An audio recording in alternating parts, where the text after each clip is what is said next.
Good evening, Canby. Welcome to the Canby City Council regular meeting for April 20th, 2022. If you would please stand for the invocation and the Pledge of Allegiance.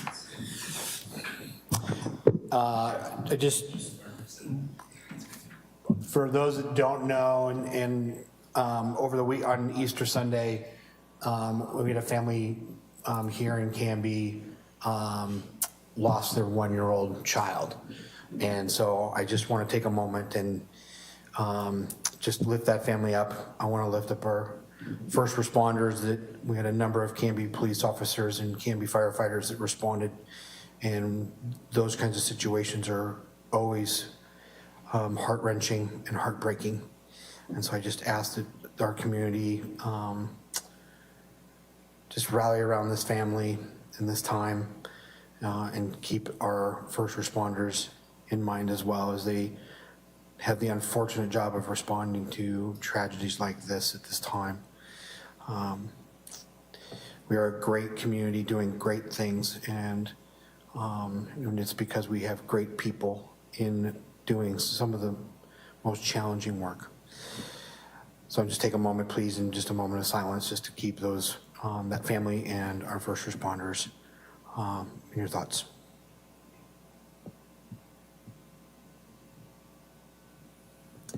Thank you. I pledge allegiance to the flag of the United States of America and to the republic for which it stands, one nation, under God, indivisible, with liberty and justice for all. Thank you very much. City Council has been we started at 6 o'clock this evening. We had a work session discussing the street maintenance fee. And so very good dialogue. Staff has got some homework to work on and bring back to us for some more conversation and in moving forward in that conversation regarding our road maintenance fee. So next on our agenda this evening is citizen input and community announcements. So it's an opportunity for audience members or community members to come and address the council on items that are not on the agenda, or to make a public announcement of an event or the like here in our community.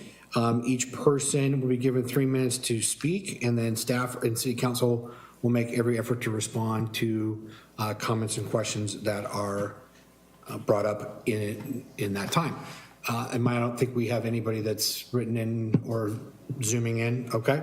And I don't know, I don't have any yellow cards, so I'm presuming we're all good. Yes. We have some issues, it sounds like. It says on the chat that teleconference is muted. Has that been fixed? And Officer Macomb says there's no volume also. So there's some things in the Q&A chat there, Maya.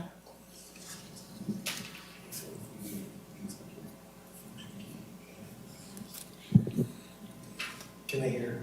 Yeah. I don't know. Can you hear now? Maybe ask them in the chat. Did you have your mic on when you did the test?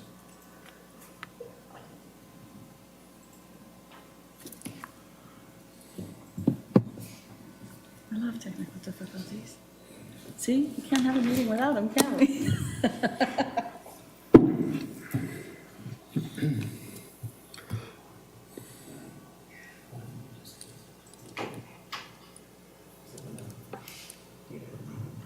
We should probably check to see if it's still muted. We're all silent on number. Chris, can you hear us now? Can the people hear us out there? There's a gnarly echo. Yeah, as we echo in the room.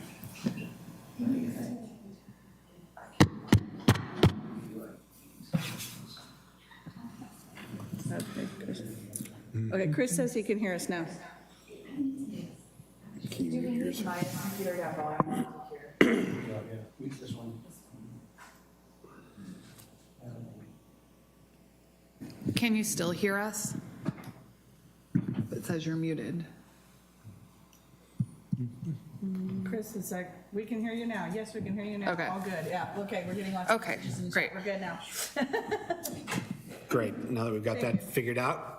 Actually, before we move out of citizen input and community announcements, Jamie, would you mind coming up and announcing to the greater viewing audience about the upcoming ribbon cutting for our newest business in our downtown. Yes, I would love to. Thank you so much.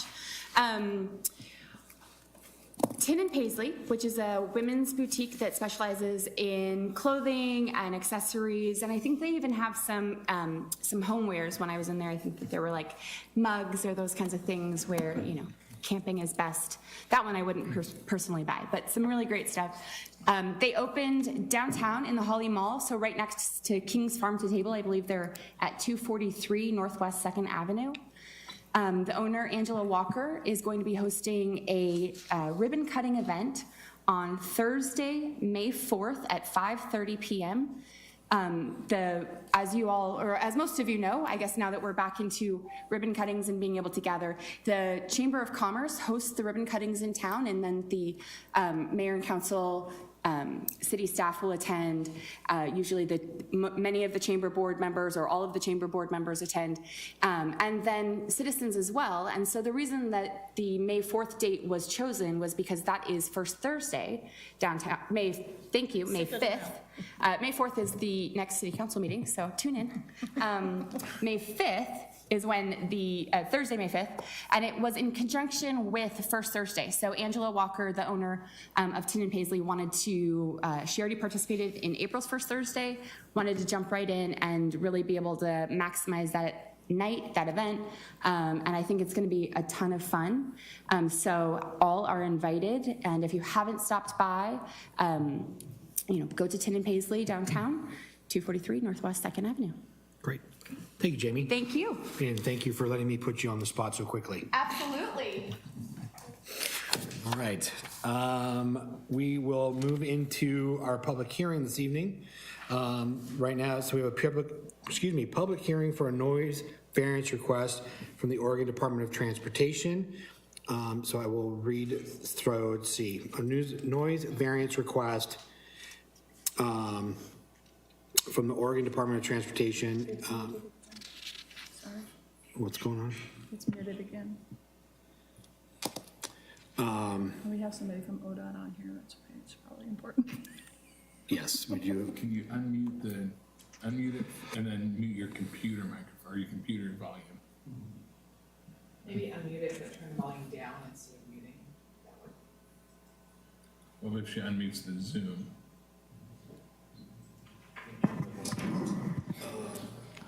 Turn on. Yes. You can turn on your. On YouTube, but not in the Zoom conference, which is. Not in the Zoom. Where we have the Odot attendee. This computer got what I talked about. And that one needs to be. The YouTube's not muted, it's just the Zoom. It's just Zoom. And that's all. We're working on it, guys.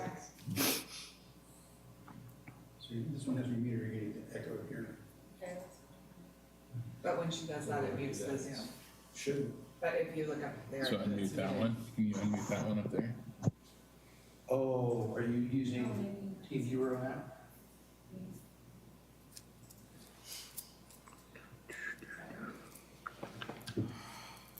Yes, that's good. Sounds better too. Is this one muted? That one was. It should be good. This little computer. Test. Can you hear us now, Chris, Robert?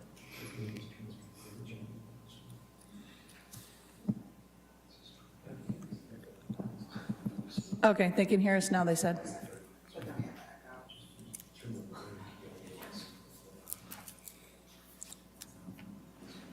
Did that get it?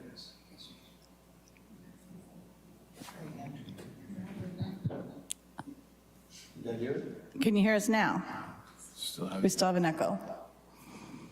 Is this laptop here? Hey, it wouldn't be a Canby City Council meeting without technical difficulties.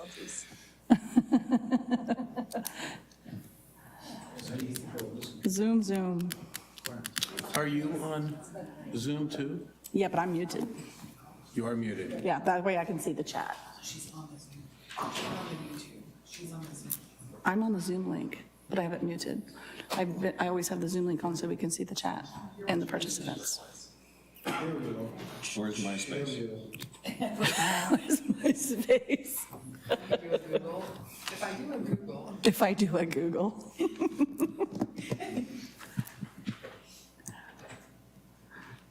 Okay.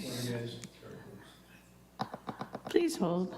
Do, do, do, do, do, do, do.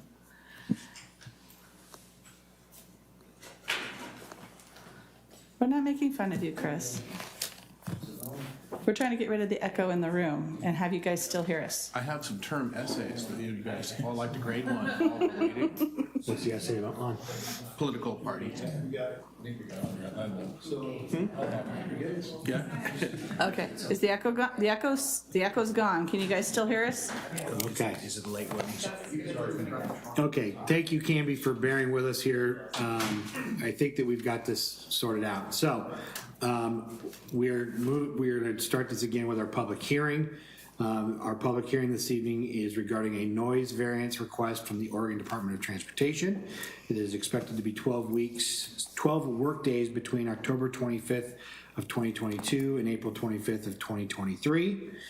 And so the addresses are on 4th Pine, South Ivy, South Grant, and Southwest Berg Parkway as part of the Odot paving project on 99E. So the matter presently before the hearing body requires a public hearing. All interested persons in attendance shall be heard on the matter. This public hearing was noticed, and those who wish to speak were instructed to contact the deputy city recorder. We did not receive any requests to speak at this time. Those people that are interested in testifying as either proponents or opponents, please indicate your desire to speak by raising your hand, either here in the council chambers or virtually at this time. Do we have any hands going up? For longer presentations, proponents and opponents may buy time from one another. In so doing, those either in favor or opposed may allocate their time to a spokesperson who will represent the entire group. All questions must be directed through the mayor. Any evidence to be considered must be submitted to the hearing body for public access. All written testimony received both for and against shall be summarized by staff and presented briefly to the hearing body during the staff report.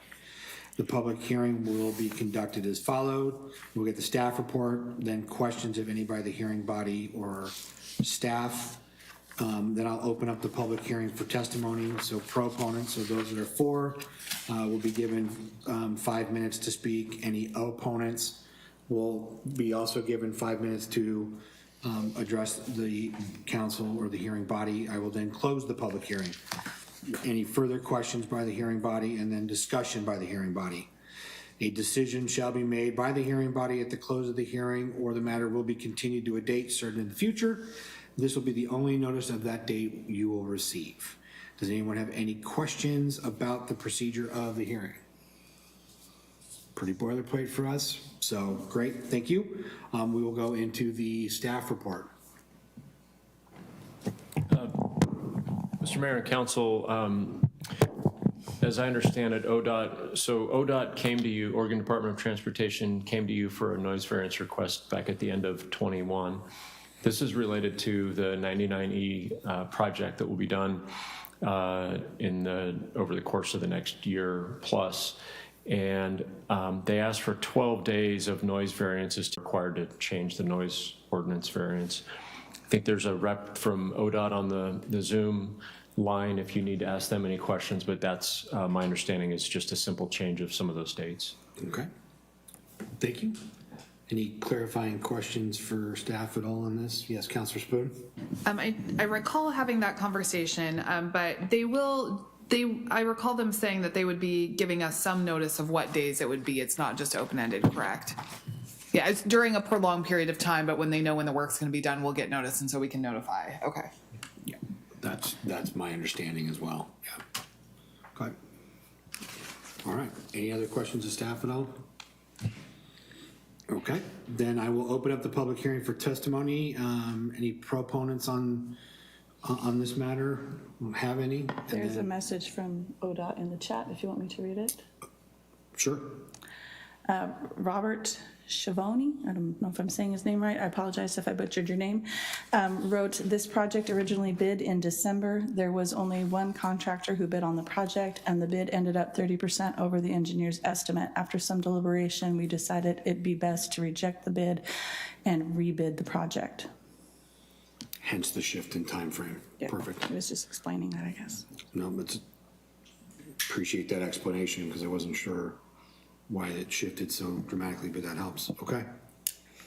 Any other proponents or comments at all? Any opponents on the matter? Not seeing any. I will close the public hearing. Any questions? Any additional questions? Question? Yes, Councilor Parker?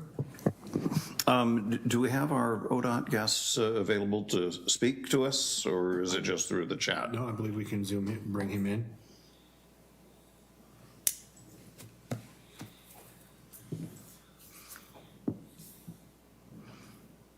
While we're doing that, technically, I'll explain my question. So we were given half the story there, that the reason for the delay is that there was only one person who bid was rejected. My question is, has this been rebid?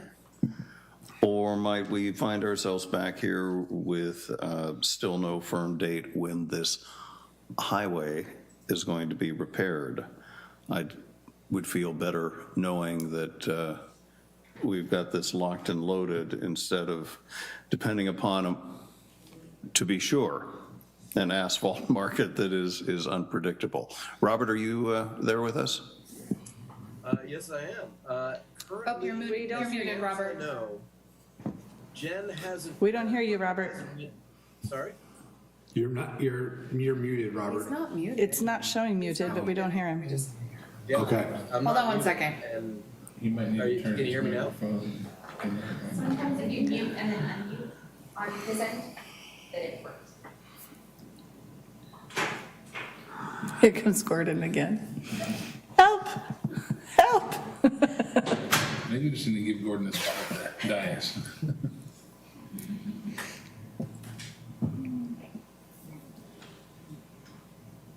We'll get this That's all perfected right. eventually. It's okay. He's not muted. let me try this. Can you hear me now?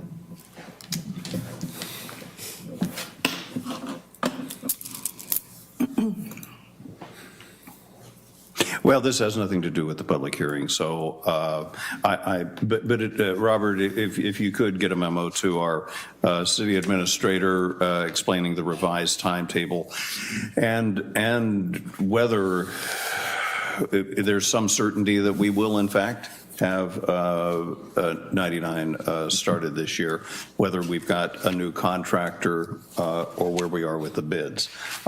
It is the number one thing my constituents ask about, is when's the road going to be rebuilt on 99. So if you can help me out, I'd love that. Technical note, I'm getting messages saying our viewers on YouTube can't hear him. Like YouTube viewers can hear him, just we can't. So I don't know if that answers any technical questions. Try it now. Robert? Hello, can you hear me? Nope. Well, Okay. Mr. Mayor, I actually have, Robert, if you hopefully can hear us in the chambers, you can type something in the chat box to answer this question, but our Public Works Director, Jerry Nalzine, provided me some information today. I was going to mention this in my administrator's reports later, but since you're asking about it, Councilor, it sounds like ODOT provided Jerry some updated information on the project that says the ODOT 99E project is scheduled for bid opening this July. Construction will start shortly thereafter and happen during the 22-23 construction season. So over 2 construction seasons. I'm seeing a thumbs up from Robert. So that's, I think, what you're asking, but you're maybe asking also, Councilor Parker, for more assurance that that's really happening. That part I can't answer, but that's, I think, what the plan is as we understand it. So if we get another singular bid that's 30% over, there's a chance we may not have any construction this year? I think that bid was just reflectors on the lights, not the paving bid. But He's chuckling. I think he's typing. Might not be right. You know, He's typing Invocation is something. ever changing in is. 2022. Well- It's half charades, half typing. Interesting note, Cameron Richardson is also attendee, and she says they can hear him in Zoom, so it's us in here. All right, I'll get it worked out. But Scott, if you could get that straightened out for us here, because it doesn't seem to me that the availability of contractors and asphalt is going to get any freer over the next 6 months. So if we're opening up bids in July and it's just as bad as it is now, are we going to keep kicking this can down the road and never get 99 repaved or what? So that's kind of where my head is at. Got it. Yeah. Thank you, Mayor. Sorry for my. Oh, we can hear him. Oh. Taxpayer funds. So, you know, if it's too much, this is gonna have to be kicked up to, you know, higher management than me, definitely, to make the decision as to whether to go forward with a much higher bid. But currently, there's no competition. If there's only one bid, then we have to take it. We're opening it up so that we can have a more competitive landscape. And you didn't hear that, I take it? Yeah, we did. We did. Barely. Oh, awesome. You're very, very quiet, but we can hear you. Yeah, we just need, just having one person bid means that, you know, we're at the mercy of whatever they want to charge. So we're hoping that if we shift it, we'll get more. I can't make any guarantees right now what the decision will be, because if somebody takes and makes a bid and says, well, no, I'm going to be 50% more or 100% more. If there's only one bid, then we're no competition. I totally get that, Robert, and I've been saying this for years. With all of this money available everywhere, the availability of contractors and product is going to be difficult. It just breaks my heart that this has been pushed back, but you're right. If you just have one bid, that's not a viable bid scenario. I guess all we can do is hope. And my cat does the same thing, so no problem with that. But what you're saying, I think, and again, the audio is breaking in and out, that by shifting it away from the main construction season, we might find a more competitive market. Is that what you were indicating? Okay. Exactly. That was the hope behind it, is that if we could just get at least more than one bid. We're going to see what happens with this round, and hopefully we'll get some Sorry, Mayor, at least some take us down a competition. rabbit hole, but that's my biggest question is when are we going to get the road bid? No. Perfect.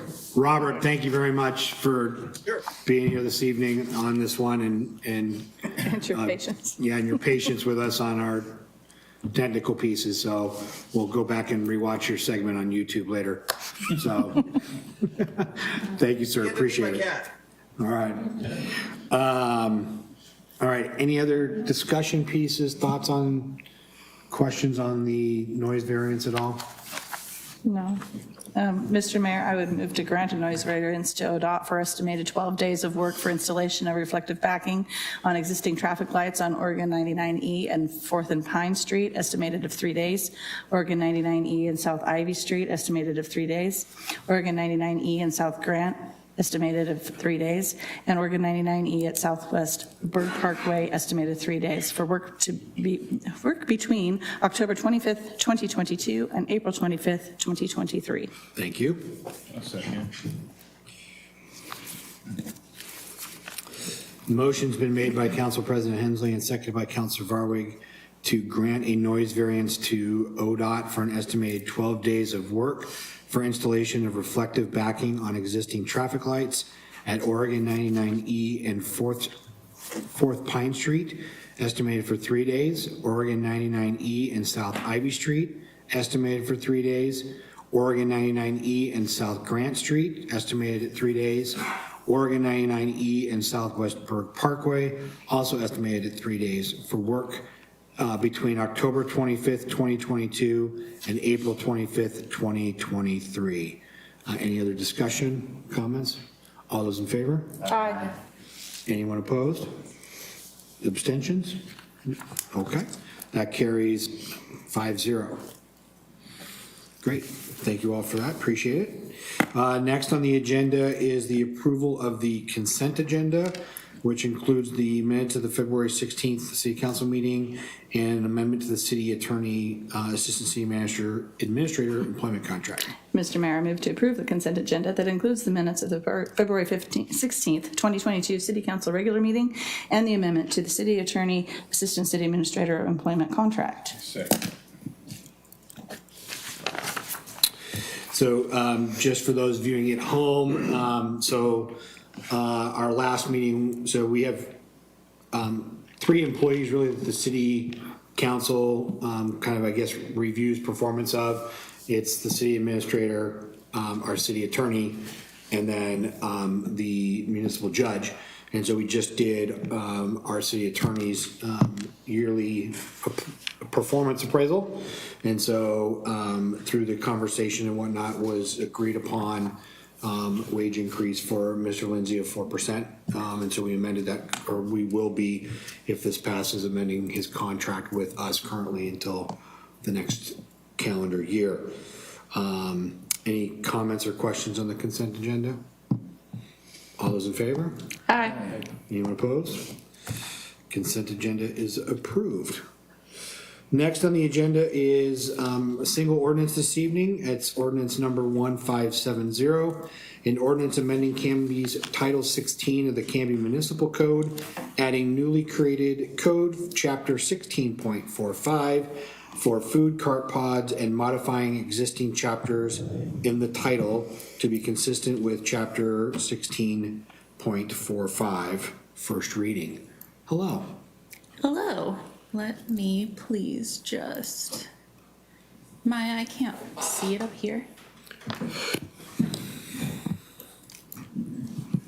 Do I just need to change the view? Exit the, there it is. Okay, here we go. Thank you very much. All right, good evening, Mayor Hodson and City Council. My name is Brianna Odot. I'm an associate planner with the City of Canby, and I'm very excited to be presenting, hopefully, what is the final draft of the food cart pod text amendment. A quick project overview. Our goal here is to incorporate food cart pods into the Canby Municipal Code and create pathways to permitting pods and individual mobile food vendors. You can see a timeline here that we began May 28th, 2021. We did a food cart pod tour and we compared codes from Hillsborough, Beaverton, Portland, Happy Valley, Oregon City, Milwaukee, and Lake Oswego. In August and November, we had 2 work sessions that were joint with Planning Commission and yourselves. I don't know what there we go. And then in January, I actually took this draft code to just Planning Commission, and they did recommend forwarding a recommendation of approval to you. So I want to kind of hit on the background first. Our lovely Economic Development Director, Jamie Stickle, did a lot of local business outreach at the very beginning of this process, and we just have 3 quotes here from local business owners. The more food downtown, the better it is for all businesses, including hospitality, because food attracts people, and good food attracts even better. And that's Mallory Gwynn from Gwynn's Coffee House. You're controlling my mouse. Oh, okay. Should I pause? Because it's not for the broadcast. Gotcha.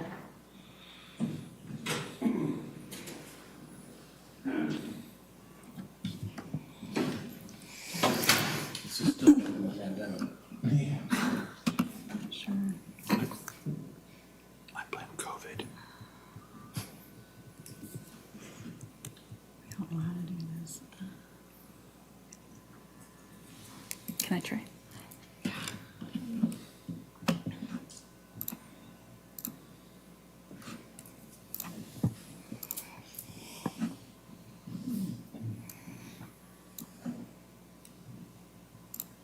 I this one. Local business out. Can they see it now? Get any sort of.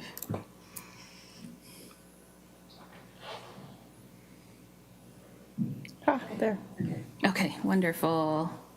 Thank you for bearing with us. Okay, quote number 2.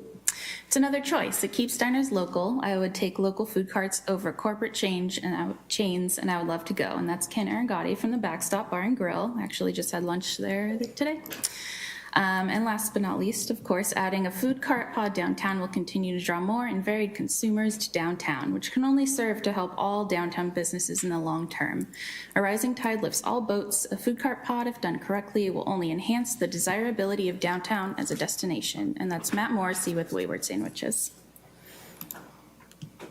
Some definitions that we will be adding to the code specific to this chapter, but these will be housed in our definitions section, which is 16.04. The first one being mobile food vending unit. Also, a vehicle or trailer designed to be portable and not affixed to any structure from which food made to order is vended, sold, served, displayed, offered for sale, or given away. The vehicle must not require a special permit from the Oregon Department of Transportation to be moved. Oh, I'll strike the from there. Also called a food cart, so we reference it as a food cart throughout the chapter.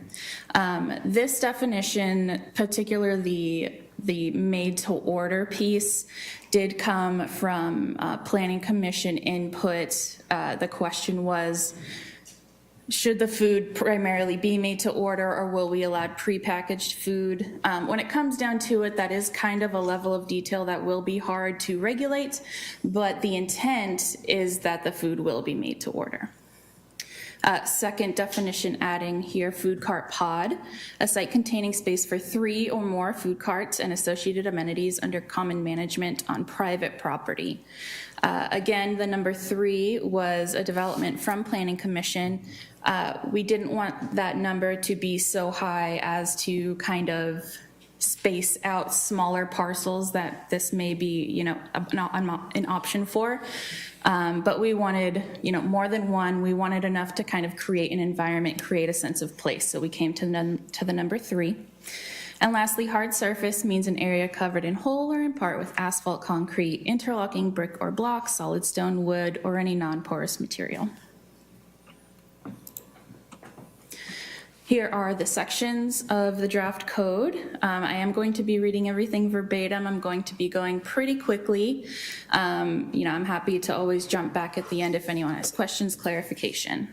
So here are our sections. We have the purpose, applicability, administration, site and amenity standards, individual cart standards, vehicle and bicycle parking, utilities, signage, and standards for the M1 and M2 zoning districts. The purpose of these regulations is to establish criteria for the placement of food cart pods in the city of Canby. Food carts encourage local business and provide the community a wider choice of eating and drinking options. Food carts shall comply with all applicable city, county, and state standards. This chapter applies to new food cart pods as well as renovation or redevelopment of an existing food cart pod. Just to mention, we don't have any existing food cart pods, but thinking ahead, this chapter will also be applicable there. This chapter does not apply to individual food carts that have obtained a temporary mobile food vendor permit as regulated elsewhere in the code, 1608. Any person engaged in delivery, exhibition, sale, or offering of food on a site for a period of time not to exceed 2 hours during any 24-hour period, or food carts or other mobile vending units that are approved as part of a city-reviewed event, such as a farmer's market or block party. Here is our lovely zoning map, and you can see I have marked in red these zones which we would be allowing food cart pods. It is the commercial and industrial zones. All right, the administration section, every chapter of our code does have an administration section, and it covers a lot.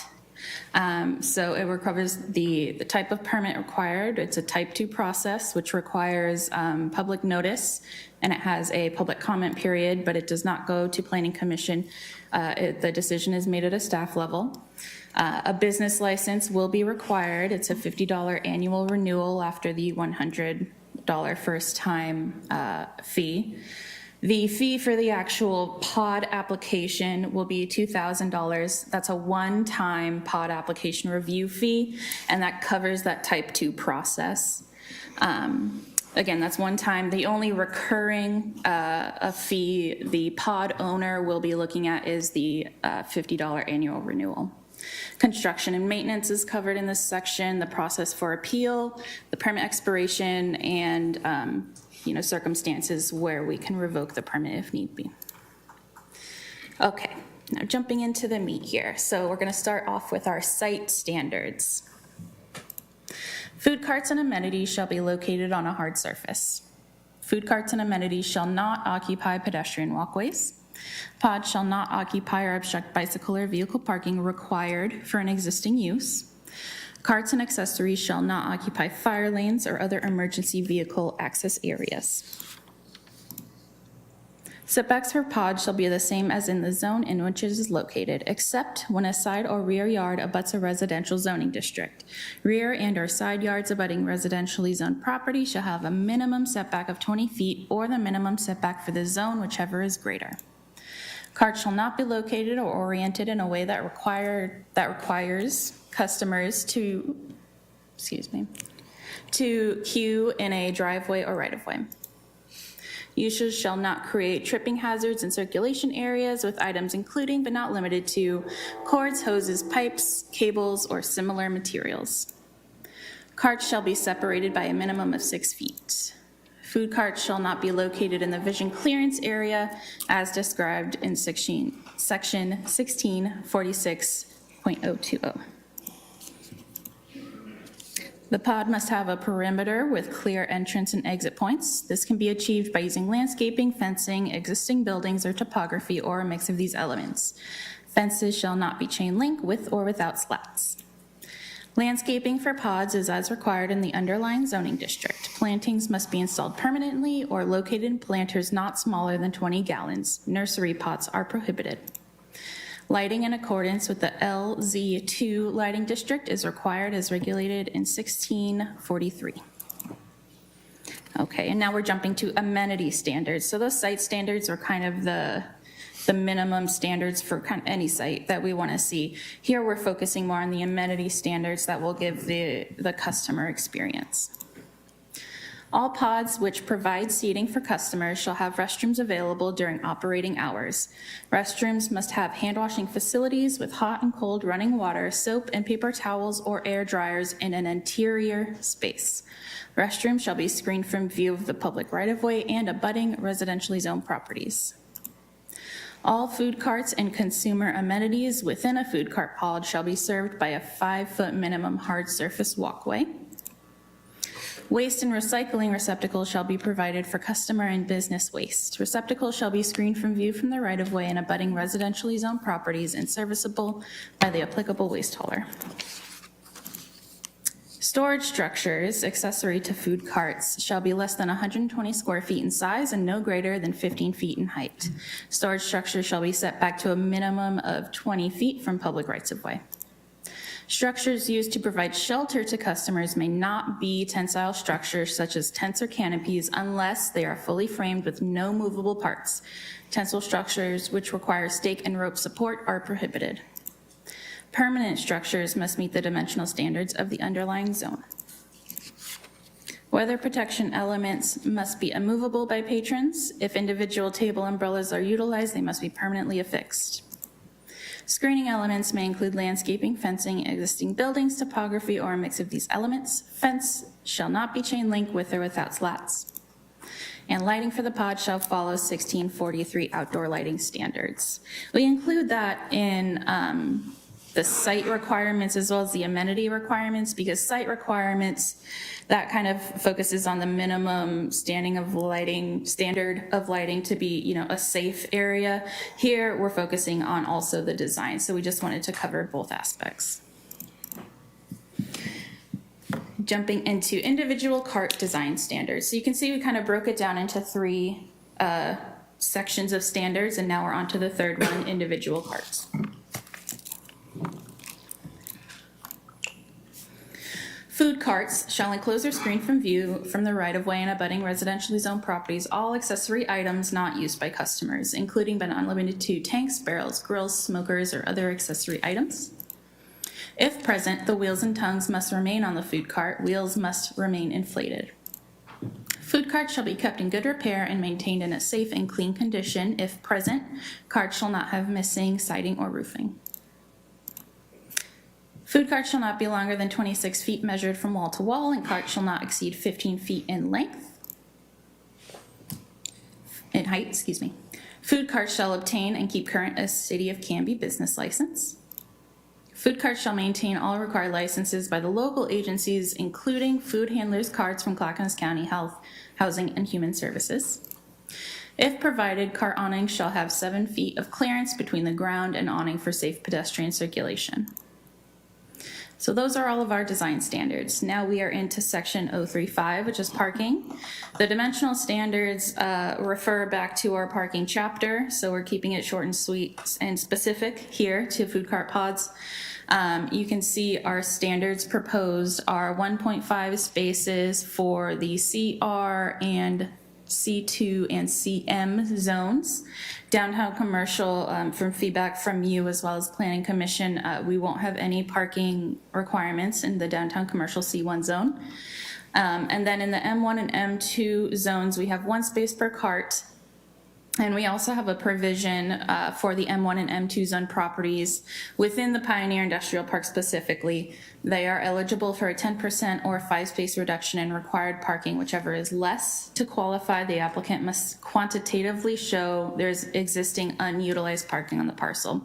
So that's going to require additional coordination with the property owner. It will be more work. It will be more evidence to give that reduction. Bicycle parking is required at 0.5 parking spaces per cart space. If there is existing bicycle parking accessible to the patrons and within 50 feet of the site, lower bicycle parking counts may be accepted on a case-by-case basis. Utilities. Underground, I'm obviously paraphrasing here, but we want to underground permanent utilities and screen temporary utilities. They will be required to hook up to a permanent power source. No overhead wires and no generators are allowed. And wastewater and potable water can be handled in one of 2 ways. They can connect to the existing system, or they can utilize holding tanks as regulated in OHA's 2020 food sanitation rules, sections 5.3 and 5.4 respectively. In terms of licensing beyond what the city itself requires, we will be requiring the food handler's card from Clackamas County Health, Housing, and Human Services. The OHA also has the mobile food unit operation guide. There's not a license that goes in hand with that, but it is an additional set of rules that they have to follow. The 2021 Oregon Plumbing Specialty Code, Chapter 10, addresses grease interceptors, and we did check. It does apply to all food service establishments, and food cart pods are covered in that. And lastly, for the water tank service, the ODEQ has jurisdiction over the water tank servicing. For signage, we reference back to our sign chapter where this section of the code is silent. But for pods, the signage allowed will be 1 freestanding sign, 15 feet tall and 50 square feet per face. We do have some additional design standards in our sign code chapter. So if this pod happens to be downtown, they would also have to follow the design standards appropriate to that zone. 1 frame sign per frontage, maximum sign window is 2 by 3 feet, and 1 temporary banner associated with opening for a 30-day maximum. And finally, we wanted to add 1 additional standard for the M1 and M2 zoning districts, and that is to ensure safety and compatibility with the industrial park. And that standard is a 2-foot perimeter landscape buffer using planters not smaller than 20 gallons and no nursery pots. And that pot right there is a 25-gallon, I believe. So just to give you a sense of scale. And I believe that is my presentation, so I'm happy to answer any questions. Thank you, Brianna, that's a great presentation, and thank you for stepping us through it. A couple of questions. So regarding the grease interceptors, is that going to be required to be installed by the pod developer to put those in there? Okay, and if it's not, so it would not be on the responsibility of the cart owner to do that, to be responsible for the grease? Correct. Okay. That's okay. why we want to know the number of spaces in advance, because it's the pod owner themselves who's going to be responsible for providing all these utilities. Okay. And then my other question was, when it came to the planning commission, did we have any input or Yes. from the potential food cart pod developers that have been kind of From the developers mulling themselves. about? Yeah. Nothing specific. We've had a lot of interest. I think just the text amendment is, being talked about. So nothing specific, but we've had several developers. There were people at the PC meeting as well. So definitely several interested developers. This is quick work to be hammered out in less than a year to get this to this point. So thank you for that. Thank you. I appreciate the cities that you chose. Most of those I have been to, and so know which pod development you're talking about. I was meeting with a mayor here locally whose city did pass some code and regarding food cart pod development, and highly recommended that we not use the language or the guidelines that their city developed, and that city was not on our list that you just rattled off, so that was good. Great. But no, this is very encouraging, and I think this is going to move quickly for sure. Councilor Spoon? Yeah, I have a question, and then I actually, and I have a small suggested change if you'd rather me wait until after, but it might be helpful to have Brianna answer my questions sure. about it. So my first question is, in the staff, or in your presentation, you said that food carts were more than 2, or was it 3 or more? 3. In the actual text on page 44 of the packet, it says a site containing space for 1 or more food carts. I just want to make sure I know what the standard's going to be. It is 3. Okay, so we need to amend.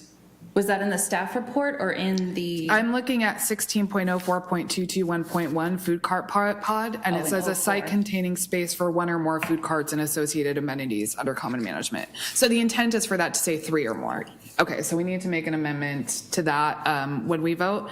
And then my other suggested amendment, and I think, I talked to Joe about this on the phone today, City Attorney, Mr. Lindsay, and I think this is he probably brought it to you because I know you mentioned it. In 16.04.415, the definition of mobile food vending unit, first I want to explain what my desired amendment is, and then I'll explain the context behind it. So it reads, a vehicle or trailer designed to be portable and not affixed to any structure from which food made to order is vended, sold, served, displayed, offered for sale, or given away. What I would like to do is move the word is 3 words to the left. So it reads, any structure from which a food is made to order, vended, sold, served, displayed. And the reason I want to move the is because I am a food cart connoisseur.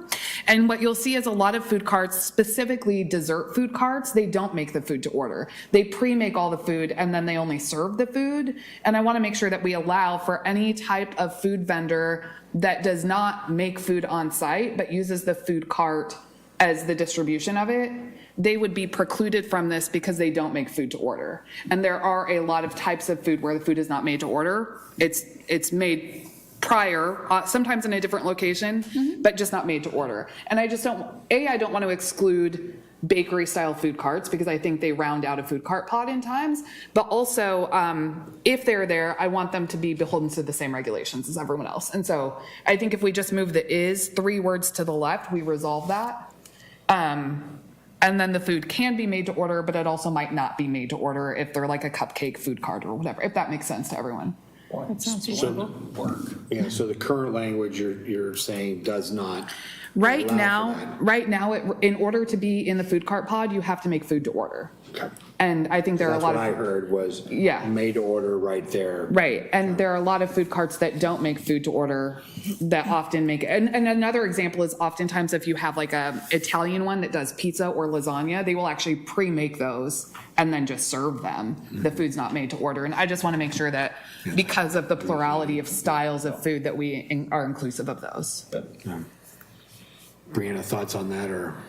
I'm perfectly happy to make that change. The specificity came from Planning Commission having the concern, but I think in practice, Councilor Spoon is correct to a certain extent. If you have 1 or 2 dessert carts, that'll round out the food cart pod.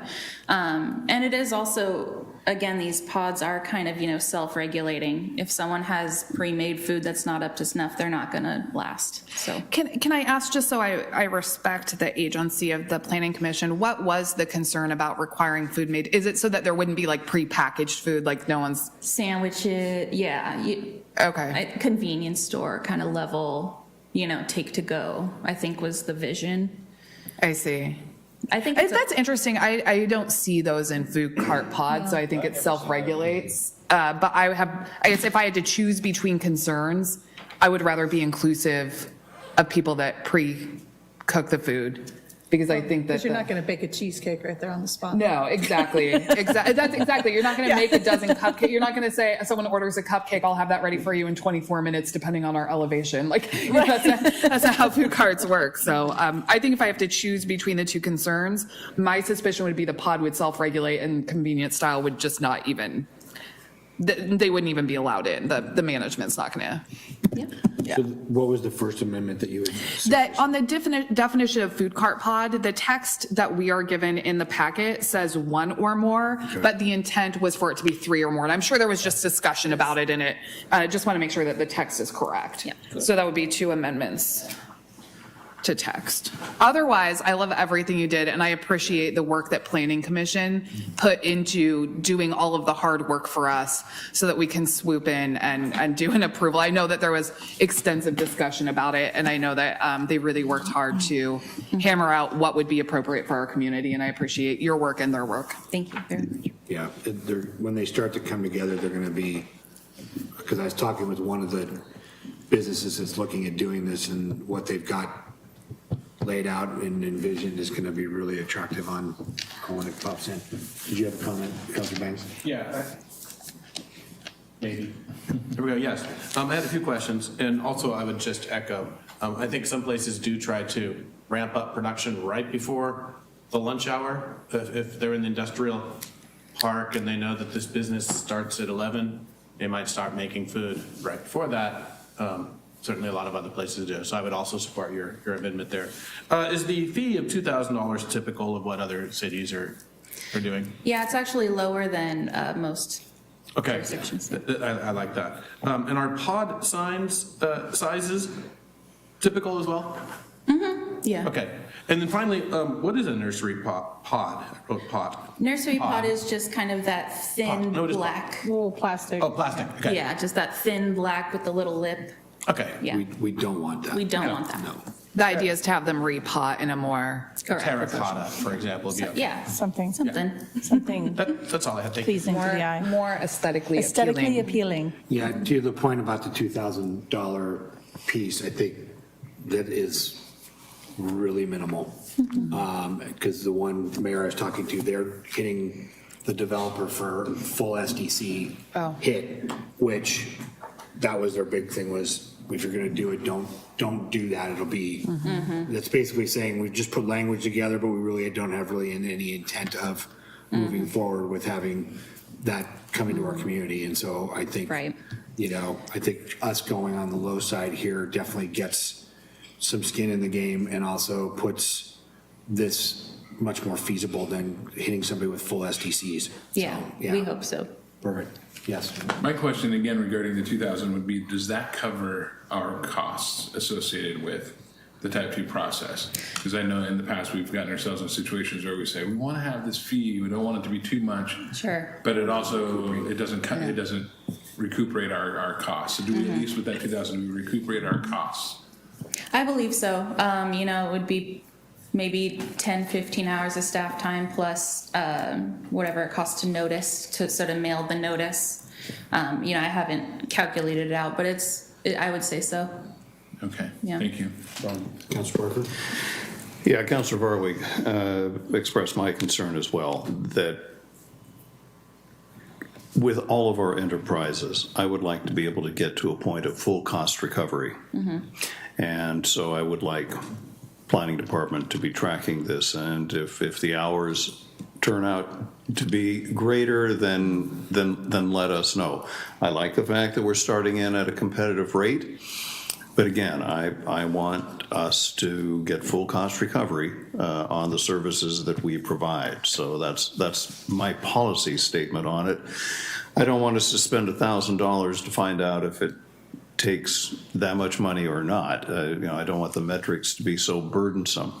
But keep an eye on that. And Absolutely. presumably, as we go along, there may even be some efficiency gained by doing this after a while. But yeah, let's not dig a hole when we start new programs. Noted. Yes, Councilor Brangs. I would just conclude, or I don't know if we're concluding yet, but I'm very excited about it. I'm really excited. I talked to Jamie about this in February a year ago, and it was a dream, and not one that I thought that we'd be able to fulfill this quickly. So I'm really pumped about what you guys have been putting together. Same. Good. Same. That's great. Great. Mr. Mayor? Well, Mr. Mayor, I would move to approve ordinance number 1570, an ordinance of amending Canby's Title 16 of the Canby Municipal Code, adding newly created code, Chapter 16.45 for food cart pods, and modifying existing chapters in the title to be consistent with Chapter 1645 to come up for a second reading on May 4th, 2022. I beat you. And Councilor Varwig, as amended, I'm sorry, yeah. As amended, yes. I'll second. You did put the amendments in there. Do you need the amendments listed out, or did you capture those? No, we can make those in changes for the second reading. Great. Okay, perfect. So a motion's been made by Councilor Varwig, seconded by Council President Hensley to approve ordinance number 1570, an ordinance amending Canby's Title 16 of the Canby Municipal Code, adding newly created code, Chapter 16.45 for the food cart pods, and modifying existing chapters in the title to be consistent with Chapter 16.45 as amended, or as suggested with the amendments. So this is for first reading. So all those in favor? Aye. Aye. Anyone opposed? That carries 5-0. Again, Brianna and Don, thank you all. Jamie, the hard work on this to get us here. So this is gonna be great. Thank you. Thank you for your guidance as well. Thank you. Next on the agenda is a discussion regarding the sergeant at arms present at city council meetings. Joe, did you have something that you wanted? Yeah, not at all. I was watching the screen here for a second. So I had put together just a short, brief staff report to kind of suggest some options or some potential options. So the council, now that it's coming back to in-person meetings more, this seems to be a good time to maybe visit this idea of in your policies and operating guidelines, Section 7 specifically states that the chief of police or representative shall act as ex officio sergeant at arms of the city council. The chief of police shall carry out all orders and instructions of the mayor for the purpose of maintaining order and decorum in the chambers. So that is your guys's policies and guidelines, so it's fitting to come to you to kind of help define if there's any ambiguity or there's any sort of practice that you want to put to that. So I'm just asking you guys, really it's come out of this body, but I'm trying to put forward what could potentially be, there's kind of security concerns on one hand, and then there's decorum concerns on the other. And so as you're thinking about these options, you want to ask yourself, do we think we have both security concerns, but then also potentially decorum concerns covered by the way we're doing it now versus maybe some of these options for how to approach what type of presence we would want for either security or police to be here. The options really are, we could ask the police to be here for the entire meeting. That, usually takes up a couple times a month for about 3 hours. You could ask yourself whether that should be workshops or, maybe more general meetings. You could ask for police presence, maybe for a specified portion of the time, perhaps. You would expect citizen comment to maybe have more folks. Sometimes people show up for, the beginning of, because there's presentations or proclamations or whatever, and so maybe you want a for sure police presence there every time. But then maybe the wait and see approach, if things dissipate, maybe they scoot out.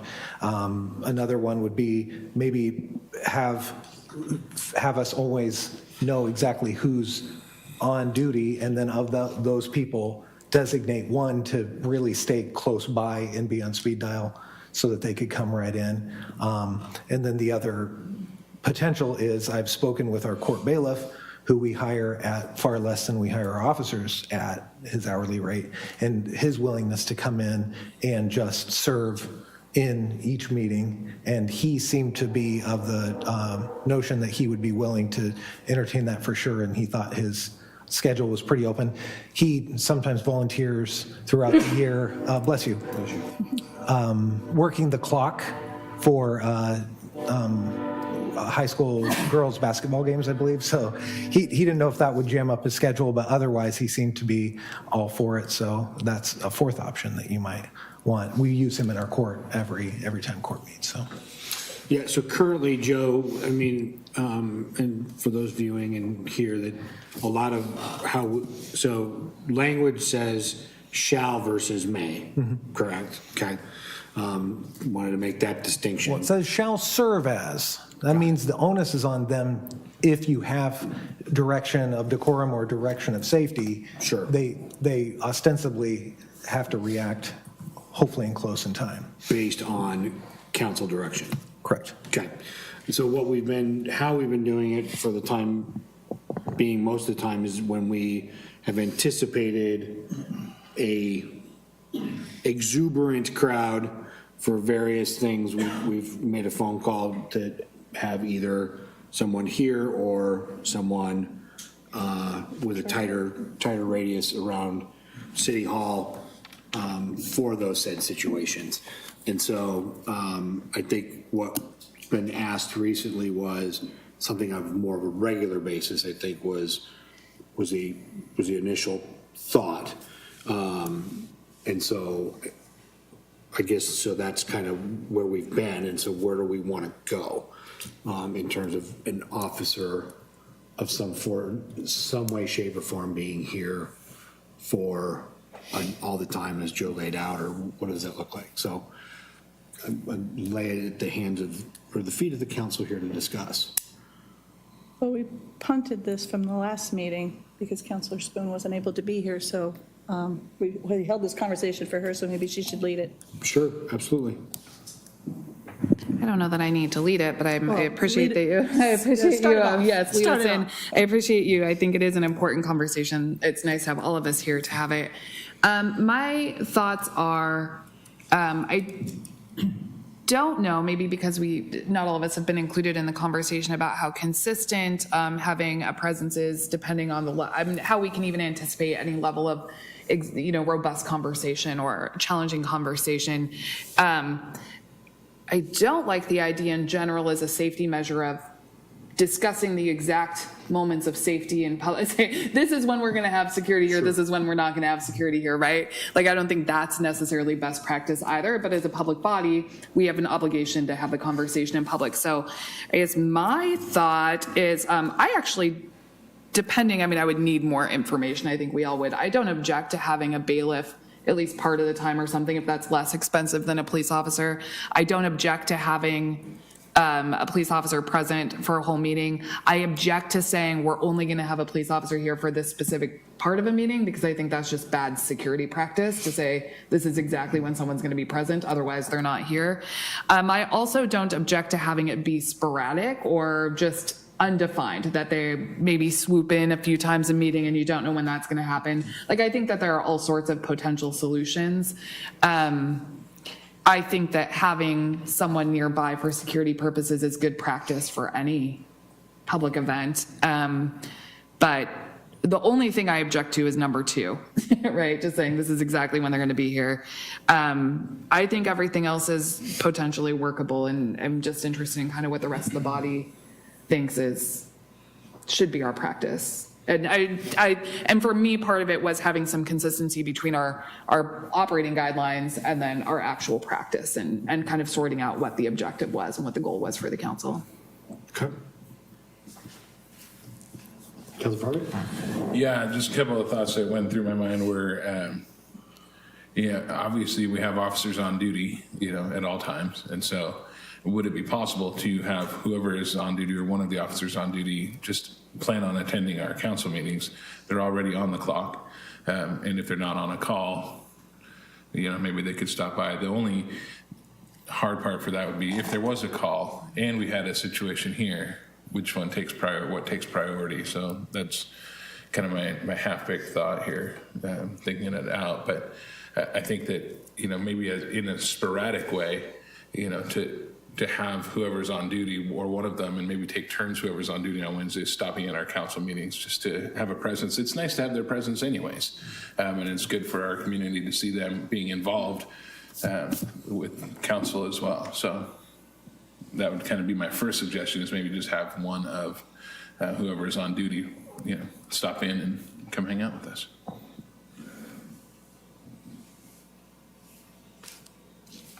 Yes, Councilor Banks. I think this is my 3rd or possibly 4th ever public meeting. So my perception is limited by that. I did have a couple of suggestions, or like one comment I would make is that I think that the bounds of appropriate public discourse have evolved in the last recent number of years. And I've seen that in particular at school board meetings where I've been going for a long time. And there's angry and threatening behavior from from the public comment portion. One solution we could do is to squeeze the public portion to just the beginning of the meetings and then have our officer here for that portion. Currently, we always have the citizen input at the beginning and the end. And then we have some people that stay for the whole meeting, and I think that does a disservice to them anyway, because sometimes we get wordy and we're here till like 10 or 11 o'clock, and I feel bad for people that have one thing they want to say. But the other thing is that if we have an angry crowd, they don't have to stay here the whole time, and then we wouldn't necessarily need to have the person here the whole time. So those were the 2 observations I had. Okay. I wouldn't be opposed to eliminating the second citizen input. Not that I mean, I'm obviously always for citizen input, but we rarely have that second round happen. And it's intended for non-agenda items, so people are speaking at the appropriate times on the agenda. So, I mean, unless it's some latecomer with an announcement they forgot to get here for, well, then they should have been here on time. But, so I would be fine with just the beginning of the meeting citizen input. Okay.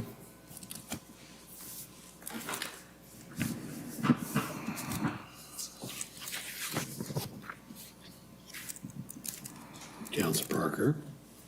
Well, I come from a tradition where security is not discussed in public, that you don't talk about what your safeguards are and what your safety protocols are. Mm-hmm. We do come into conflict then with how we set policy in the public realm, and I guess we do it with carefully chosen words. I don't see a reason to have an officer here tonight, for example. I don't think would necessarily been a good use of it. And I think there are times that we clearly can predict when there is a topic of community interest.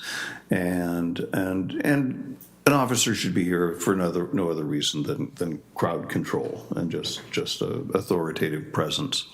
And yeah, moving the public comments to the beginning, because we haven't had that many problems. We've had some, but taking a study around the country on, if you Google, public meetings and disruptions, you'll find that some cities have cut off public discussion and required that all comments be sent in, because just a few people ruin it for everybody else. Somebody has to come in every meeting and make a mess. I don't think we're there yet, and I have seen a couple of school board meetings where things seem to get out of control, even locally. But I'd like to take a measured approach, and I think I'd like to use the fact that we do have a client privilege with our attorney of being able to discuss this with him, and also apparently with our city administrator's policy of giving everybody more than one job. He's also our risk manager. So he comes in with this from another aspect. So if it's not too much of a cop-out of asking management staff, if you've received enough direction from us for you to come up with some protocols. And again, to the extent, Joe, that this fits within the public meetings realm of you having privileged conversations with us about it. Because, again, it's not a great idea to tell people, here's exactly our security protocols. Thank you. I really do appreciate that, the kind of that guarded idea for security. And so what I'm finding consensus for and what I've heard today is that I will type you a confidential memo about what I'm hearing. People could be free to individually, not reply all, but individually correct me if I'm way off base, but then that will lay out the groundwork for how we're going to proceed with this. Yeah, I think Greg kind of encapsulated that very well. Sorry, Council Parker encapsulated that, and I think you're getting it, Joe, too. And it's almost a menu of options, like tonight, right? Great example. There's nothing necessarily on the agenda that would get the room filled. However, if in 3 agendas we want to talk about one-way streets in downtown Canby and a circular route, we want to bring in parking meters. We're going to fill, all roundabouts as well. Yeah, we'll fill the chambers, and do we need that presence, right? And then, also if there's a sense of an uneasiness, if I'm feeling like, for me as the mayor, that there's something that I'm having a concern of, or a threat that, for me, that I want to be able to have that piece, that option to say, hey, Joe, what does this look like, and can we have this happen? Or, it's you coming to me going, Mr. Mayor, this has come up, there seems to be a situation, there's an ask for, that piece, then we're recommending that happen, then by, of course, all means. So it seems like, to me, it is a menu of, like, what are the things that we need to do. Yeah, I just think I want to add that I think security is absolutely important. I think that it's paramount that anybody who serves in this role feels safe. And so I think that if anybody on this dais would have any security worry, that they should be able to send that same memo to say, is there an opportunity to have somebody stop by tonight? Yeah. So. Yeah. Yes. Can I add, because this was part of the conversation, and then Joe, it wasn't apropos for Joe to discuss, but I would also support, obviously we always want public comment as long as there's a track record of it being safe, but I would also support removing that last one just to tighten up and if there's need for it, if someone's really like, I forgot to make an announcement and they want to hang out the whole time. But I think setting the expectation that public comments at the beginning would clean up a lot of that, and make the schedule a little tighter for the people as well.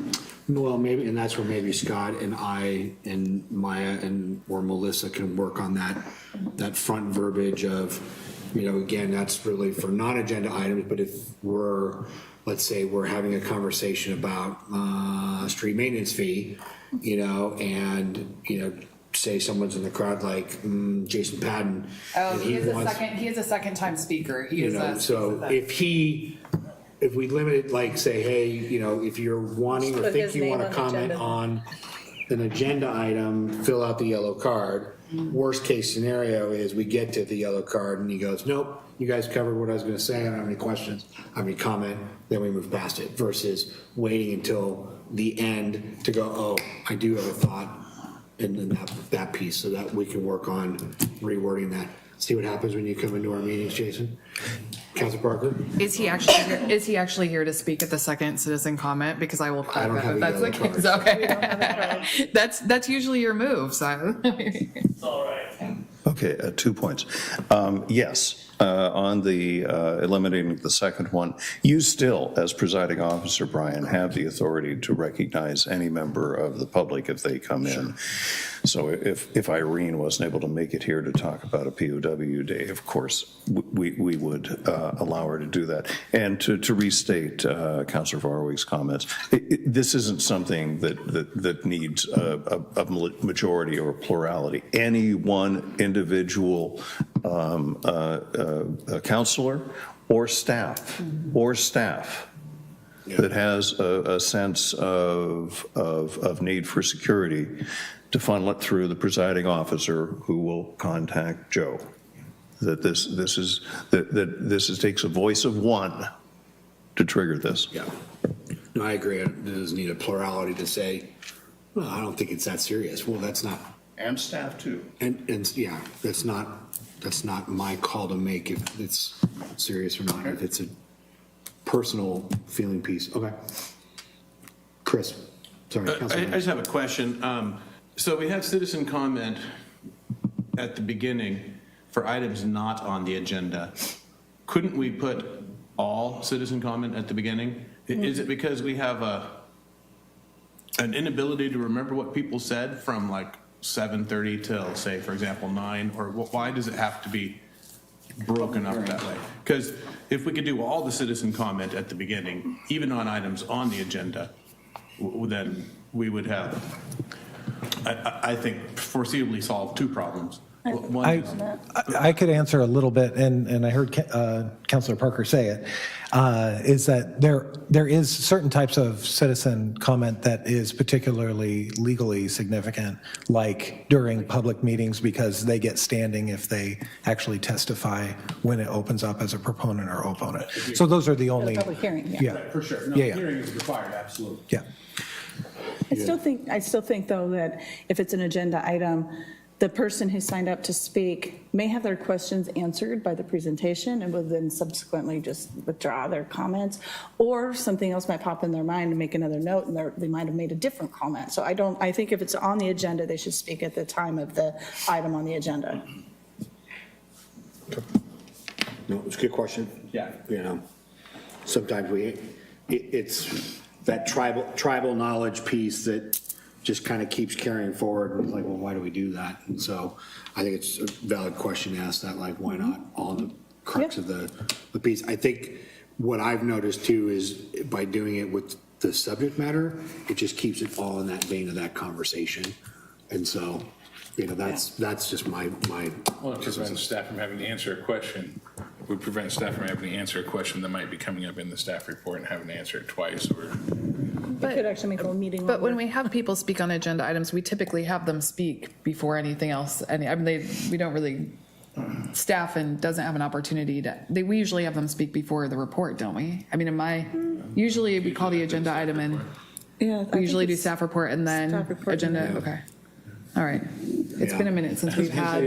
Right. I know, it's been a minute, so I'm trying to remember. I think I usually try to weave it in like the staff report and then before we get into discussion to find out What people are thinking. Yeah, if there's a comment or whatever, then how do we lace that into our dialogue to try to either answer that or whatnot, so. Okay.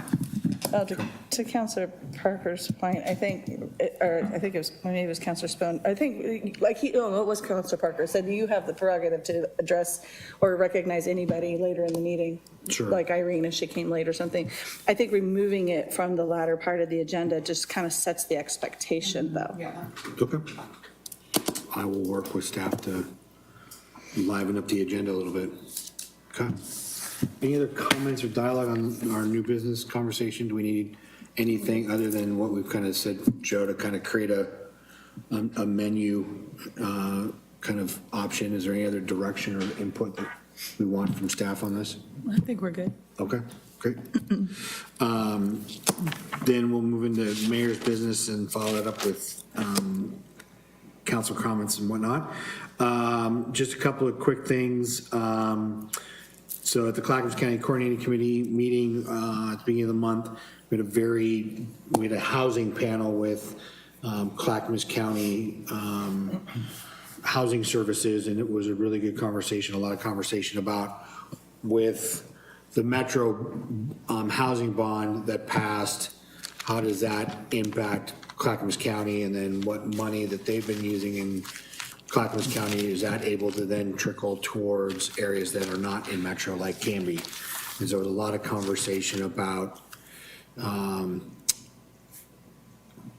what does housing look like? What do services look like so that an Oregon City isn't being inundated with, us or Malala sending, people just to Oregon City for services, but is that something that can be created here? So it was a really interesting conversation on that piece. Park Board meeting last night, had a big review of just kind of some action items. I'm gonna add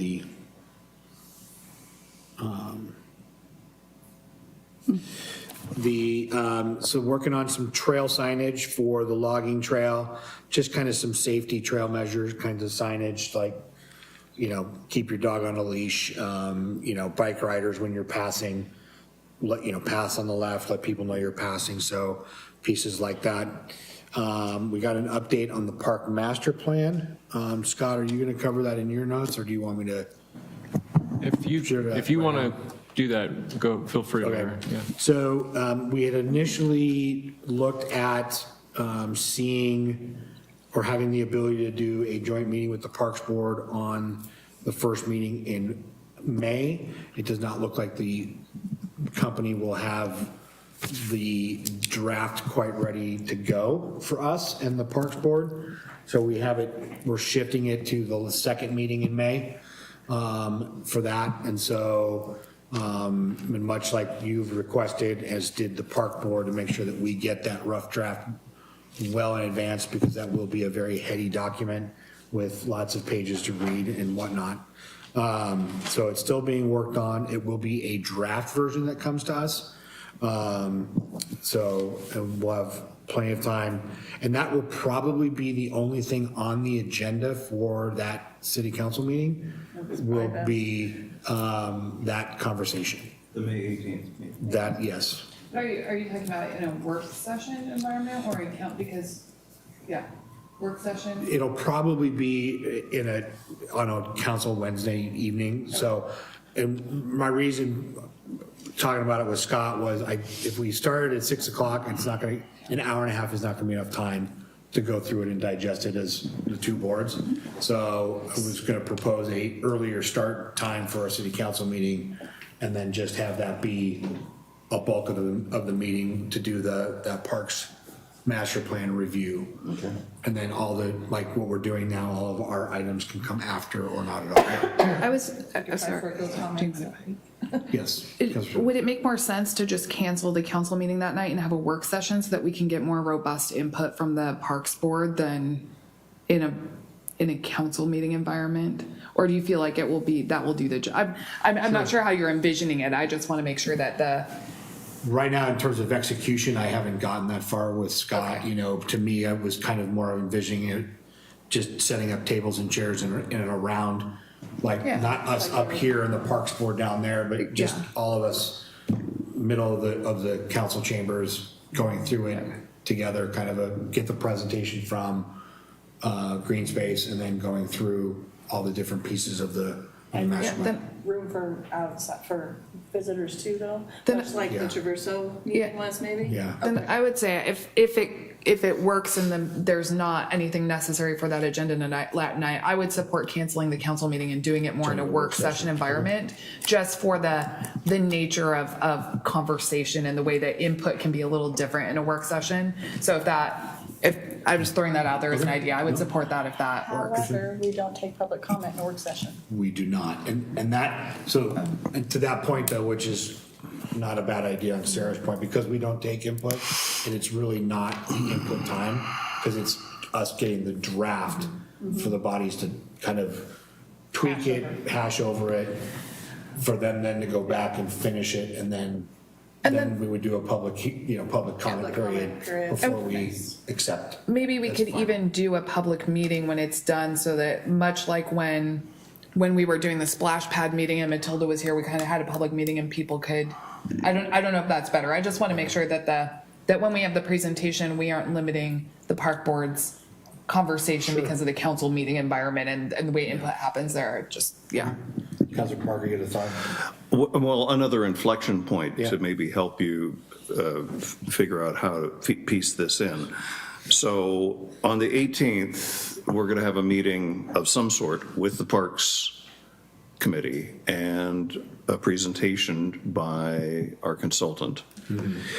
Then is the Parks Committee then going to have another subsequent meeting by itself to consider recommendations to the council, and then another meeting that the Parks Committee will then present to the council for their recommendations? You know, now we're in the middle of June, if that's the schedule. Did you have a different schedule, or had you thought that far down the road? That It's just a draft anyway that we're seeing. We're not seeing the final. when does it become final then, I guess? Am I wrong? I've got Misunderstanding? semantics here. So, no, I think that the whole point of getting both groups together was to be able to hash out those recommendations and whatever changes or whatnot that we thought needed to be fleshed out more. So in terms of like additional meetings after that, I don't think there's that need for that. So again, in order to give a inflection point on this, so you would say that at the end of that evening, we'd be in a position to adopt? I'm saying at the end of report? that evening, we would be able to send that back with the consultants to Bring us the final. finish or take those recommendations or edits, if you will, tighten that up and finish it, and then deliver us a finished product To the Parks Committee or to the council? to the council. Okay. For us to adopt. I'm just. So that was the whole point of trying to do At a one group point, meeting. at one point, we were talking about having this wrapped up in February. And I'm not being judgmental on anybody, but I'm just saying, we're going to get this pushed into June. Well, and that's why I was trying to get us both in a room together versus them, us, and then we still then have to have another meeting to like, I hadn't been part of that conversation, so I didn't know. yeah, no, Yes. okay. Parker votes aye. Okay. Feel like holy water's been thrown on that idea. Okay. Any other questions on that? No. Okay, so that was one. We got an update on the pond at Community Park.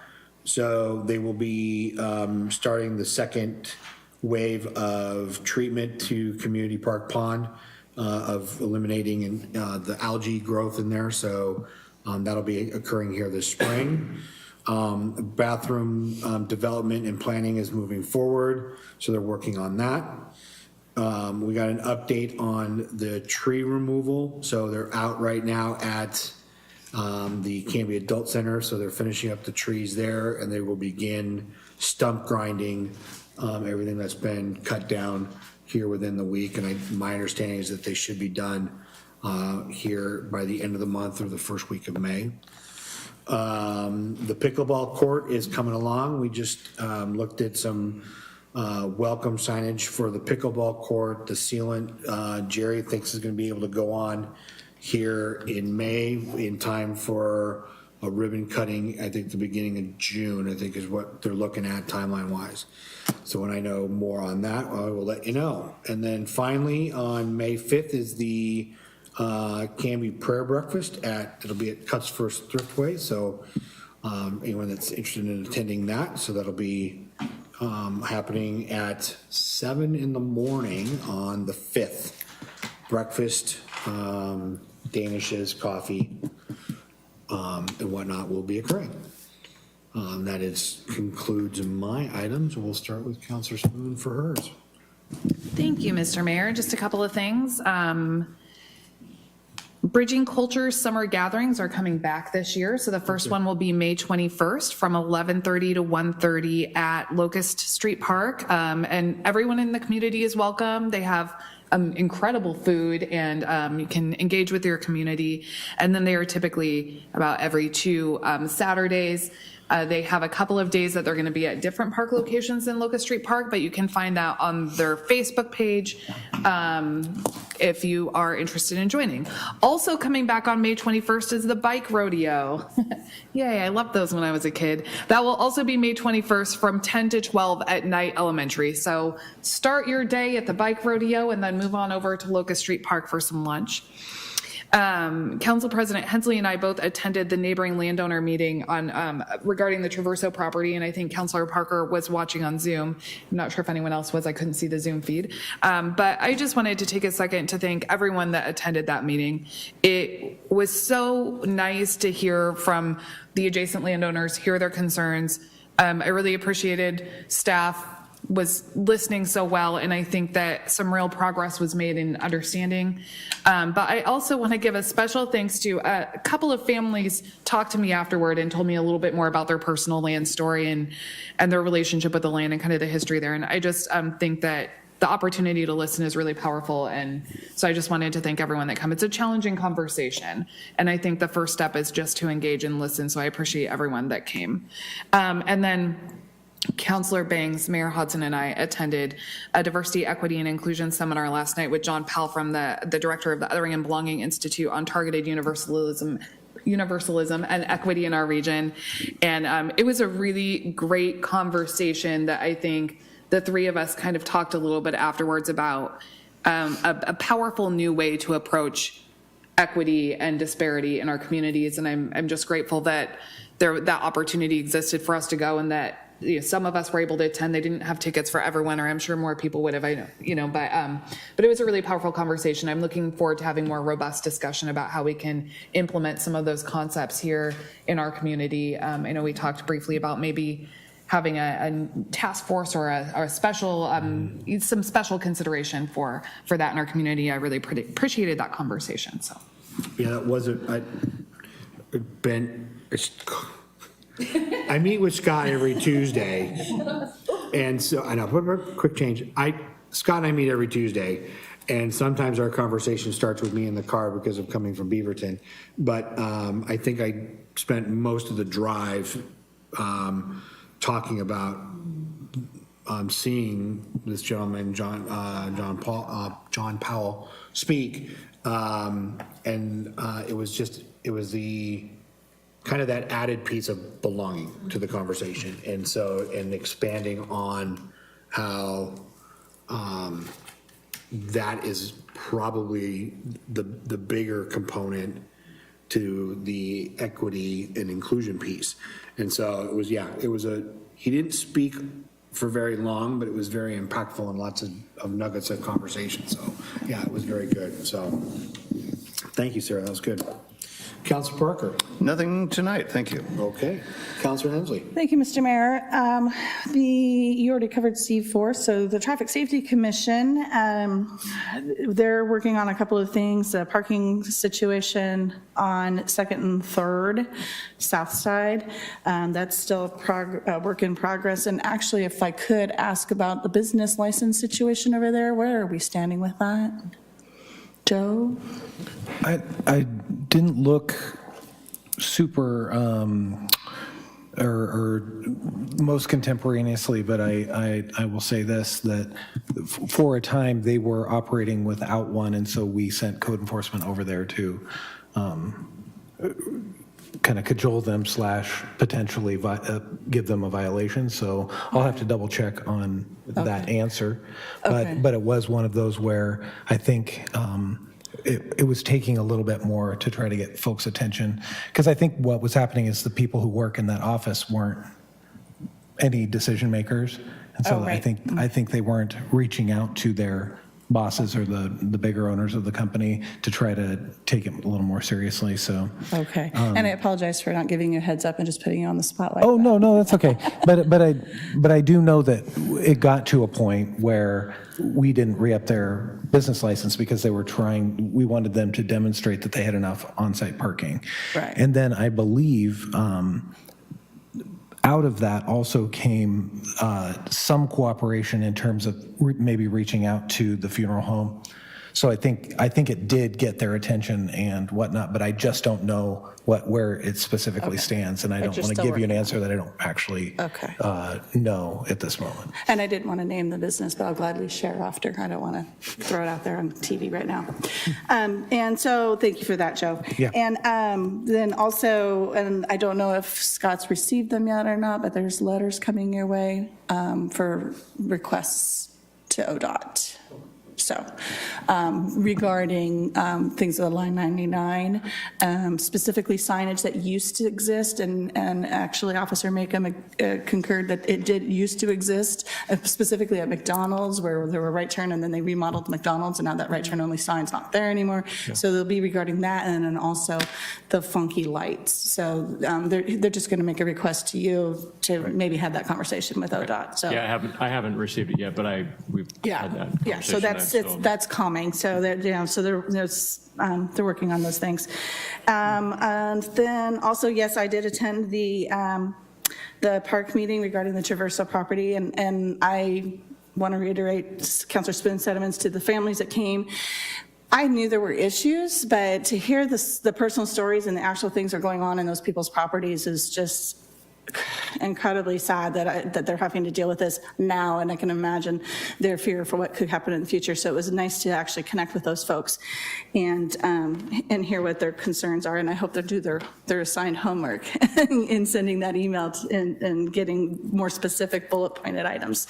That was nice homework that they were sent, so hopefully they do participate in that. This afternoon I was on the French Prairie Forum, but they were talking about tourism, and so Jamie and Tyler did zoom in on that too, so I just turned it over to them to do their fantastic work. But I just found it interesting that they did the Salem tourism, they did a survey, and 32% of the people that participated feel like they're more likely to travel close right now, close to home, and 75% responded that they want to see small towns, villages, and rural destinations. So there's a lot of opportunity for tourism in our area right now, so I thought that was pretty exciting news. And that's all I have. Great, thank you. That's perfect. Thank you very much. That is interesting information. And yeah, I know there's been a lot of changes in like lodging and stuff as well, and the short-term rentals is a big market right now. So that's great. Planning Commission had their meeting last week, and it was a work session. They, as you guys all know, they have a lot of newer people on the Planning Commission, so I think it was a great opportunity. I believe, Joe, you helped them with that. They talked through Type 3 processes and clear and objective standards, so they are learning, so I love that. And I wanted to also just say, with Chair Patton here in the audience, and please bring it back to the Planning Commission, great work on the food cart information. So, and congratulations, it passed. So, at least the first reading. So, usually they pass second reading too, but we'll see what happens, right? I'm excited for those. So, CTV has upgraded some equipment in the hearing room, and as of the writing of this report, everything was working fine. As of the writing of the report. Maybe a few little adjustments need to be still had.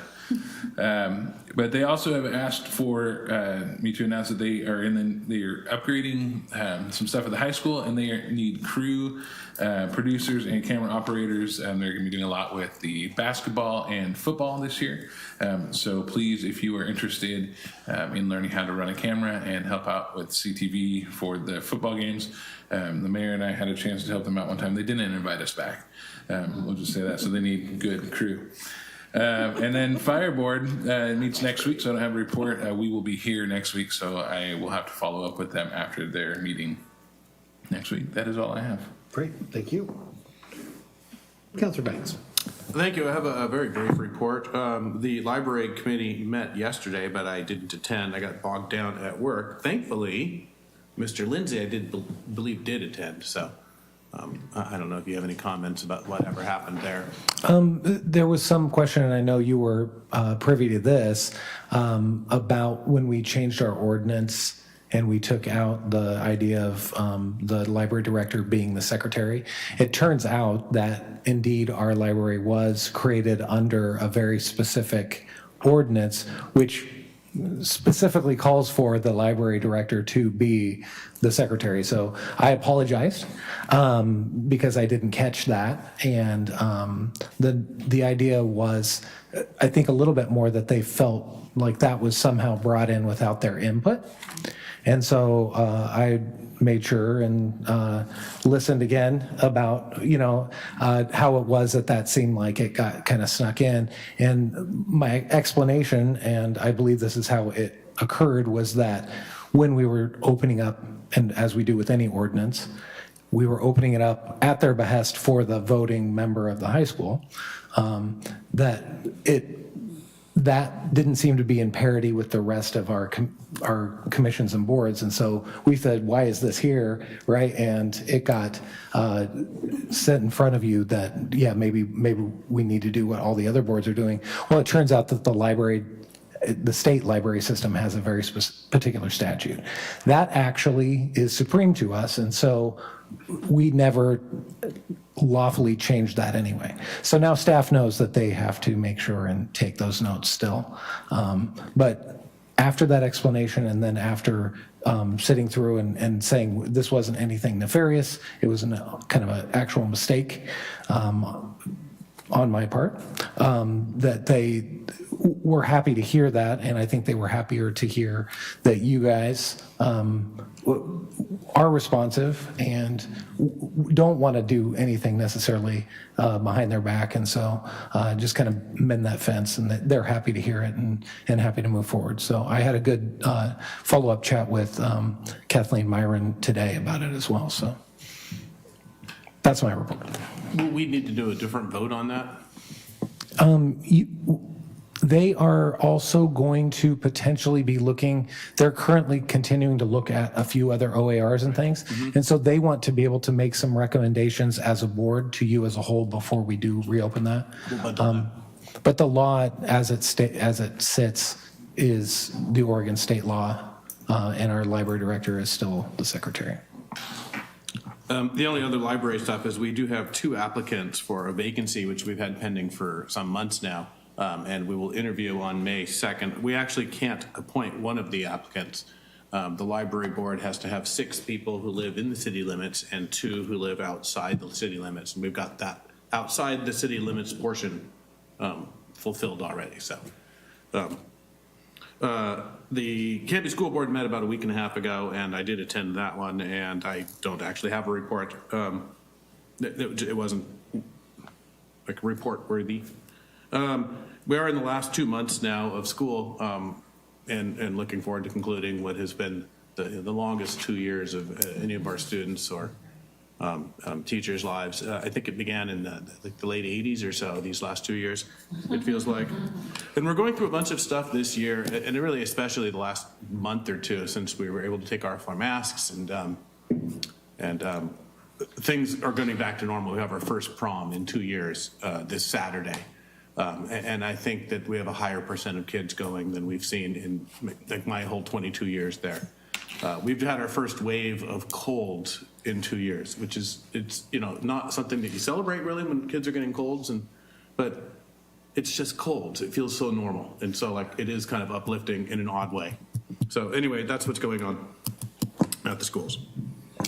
Yeah, it's hard to believe that it's 6 weeks out. Oh, no. Is it 7? June 10th. Well, that's my day. It's June. June 3rd was. I'm counting off for me, You and I are like. for our kids, Some yeah. of us have to go in June, Yeah, I'm sorry. and all of the other students. Yes, I know. Yeah, my 2 boys are a little, I'm like, well, when you guys get to be seniors, you'll get out a week early, you'll be okay. I told Bryn it happens to also be my dog's birthday, so I have a really tough decision about what to do that night. It's a tough call. The dog's birthday is usually shorter. Congratulations. Shared cake. It doesn't rain. Yeah. Great, thank you all, appreciate it. I didn't forget this time, city administrator, business and staff report. Thank you, Mayor. I do have a few things. First, Mayor, you alluded to in your report about the dedication or ribbon cutting for the pickleball court in early June, and I just wanted to let you all know there'll be some formal announcements coming your way soon about the pickleball court ribbon cutting, and also we're planning a big celebration for the arch dedication, ribbon cutting, and those are both going to be in early June. We'll get you some, we're working on some save the dates and some formal nice announcements. The ribbon, the arch dedication and ribbon cutting, we're working on that as tying it into our First Thursday event. So we'll capture some of that energy and we'll combine it and do a big thing. So just stay tuned on that. Jerry Nelzine informed me that on May 19th, there's a big meeting with everybody involved with the Quiet Zone project. So Public Works staff, our consultants, Oregon Department of Transportation, Union Pacific Railroad, and some other key players for the Quiet Zone to do what we hope will be a final inspection. So I think I said the date, May 19th, just so everybody's aware. And the idea is that we have met all the requirements necessary for them to approve, for the railroad to say, yes, you've met our requirements, and we'll begin the Quiet Zone. So we'll stay tuned with that. I had announced recently at I think our last meeting that one of the final components that we had to complete was the striping. We had planned for that last week, and the weather had different ideas and continues to do that. We had a nice stretch of some dry days, and Jerry thought we'll just get this done, but then the weather quickly changed, so here we are. But anyway, May 19th, by that date, we feel comfortable that we'll have completed everything, and we'll hopefully have a nice meeting. And then the final thing I have is reminder that you have your special council meeting next Wednesday evening, a week from tonight, to do your interviews for applicants for the vacancy.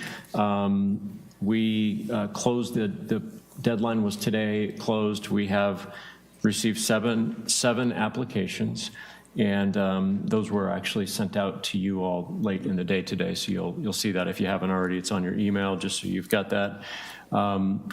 I do have some questions for you regarding that as far as the process.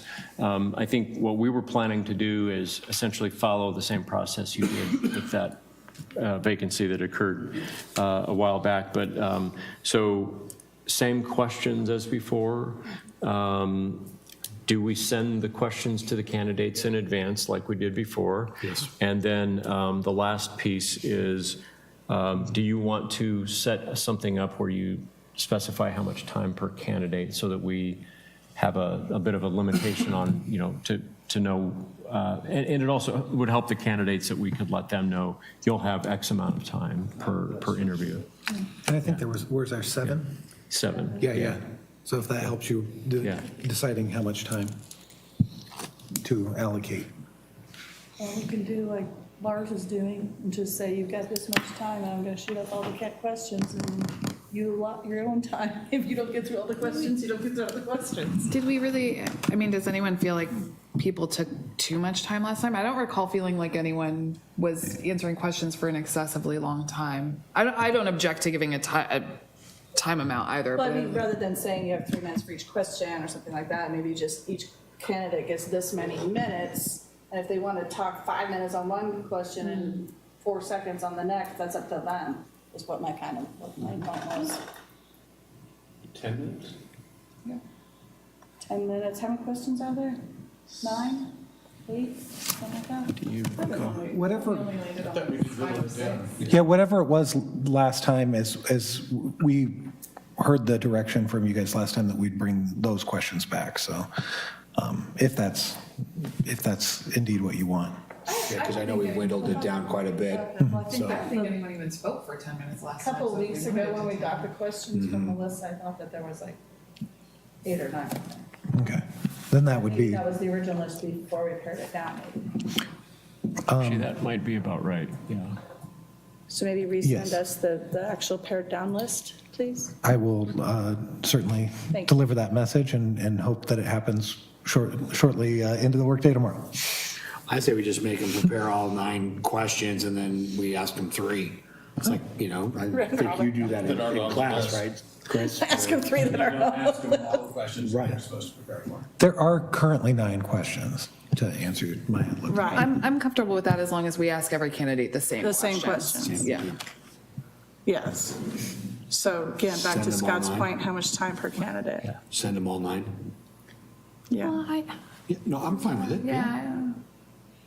And then I say give them, like 10 minutes each. I'm just thinking, it wasn't that long ago that we did it, and I just don't remember any candidate speaking for a super long time, or, I'm not even sure, I feel like we need some limitations on it, because I feel like everyone was pretty respectful, and if asking more questions is better, More questions would be less depth. So that there would be an ideal number of questions. I don't know what that number is, but if it's 10 minutes and it's 9 questions, and we're not really gonna get anything out of them, other than, Well, the first question's tell me about yourself. And that could take 5 minutes, depending on the person. So, yeah. Take me an hour. Well, I'm comfortable letting Brian decide what that looks like. Yeah, me too. Okay. Presiding officer. All right, there you go. Great. is it 6? So you'll know on Tuesday, on your Tuesday talks with Scott. Well, no, we got to get them 6, sooner. yeah. Yeah, we Oh, want to that's send true. out. Because they got it. Yeah, Yeah, maybe just I'm let us gonna know double what decision y'all make. All right. yeah. Scott and I will take 5 minutes here to figure this out. It's at 6 p.m. Yeah, 6 o'clock start time. Yeah. Yeah. Yeah, we, thank you for that. We just wanted to make sure you were good with us doing the similar stuff, and I think we're hopeful to send everything out to the candidates within the next couple of days, by end of week at the latest. So, yeah, if we can have a quick I think, conversation. didn't we decide Melissa's going to send us all the applications and everything That already by went. Friday? The applications are attached to it? I have okay, I saw the list. I saw the list, I just didn't notice there was an attachment. Okay, I didn't notice the attachment, I They're gonna apologize. send it by Friday, they sent it today. You do have the questions there handy. I do. Okay, will you email those to me and then I'll go through them and then Scott, you and Joe and I can connect tomorrow. Sure. Okay. Perfect. Sometime tomorrow. I assume those take into account the feedback we gave last time when we pared it down, and then, okay, cool. So this will be a city council meeting. Will we have public comment then as well?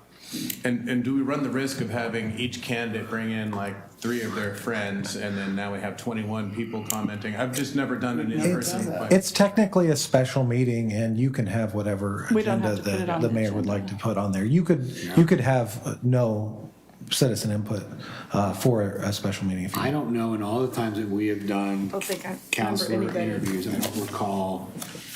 Maybe. Last time we had people send emails in. Yeah, people had sent emails in, but I don't think I've had anybody come in. I don't recall public comment. Yeah. No, the only So- time I recall that ever happening was the last round of planning commissioner appointments. Yeah. Where we had public comment on it. I don't remember anybody coming in and having comment on a counselor appointment, So, I which is mean, odd since they would normally vote. so, yeah, I don't know. We can play it by ear and, or. I think, I would think in this case, if someone didn't know or think to bring about, I don't know, I would rather just talk to the candidates and not be skewed by someone having the time to rally a bunch of people come in. If people want to send emails, I think that's totally appropriate, but I think, not everyone has advocates that could be here, you know, and I just think it would be more fair if anyone wanted someone to send in emails. I think that's great, but maybe no public comments, that we can just focus that time on those candidates, would be my thought. Very pared down agenda. And I don't give legal advice to the citizens at large, but it is dubious before you're a political figure, you actually have better protections with defamation. So I would hope nobody would come and say anything negative. There you go. Okay. That's all I've got. Thank you. Okay. Mayor, if I could have a moment of personal privilege. Sure. I just want staff to know that these are challenging times with our technology, and this is nothing about you, you know? We think you're terrific, and I know you were probably over there sweating, saying which button is going to make this work. You did better than any of us would have.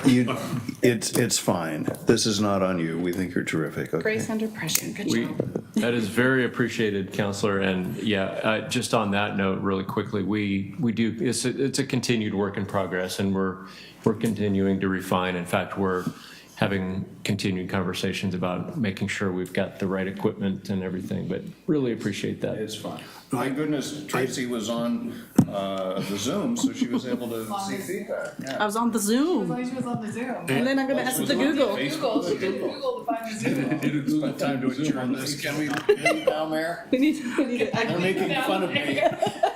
Well, I was just going to comment that I think your comment was directed at Maya. It wasn't directed at Scott and Joe. That's right. Scott and Joe, it'll be a different conversation. It'll be a different conversation. Yeah. Scott and Joe, we'd have way more issues. Yeah. We'd still be muted. Yeah. It's interesting this occurs after your performance appraisal, Joe. I'm just saying. Okay. Another opportunity for citizen input. We have one citizen. Do you wish to opine? No? Okay. Action review, Maya. Okay, thank you. You have approved the consent agenda and ordinance number 1570.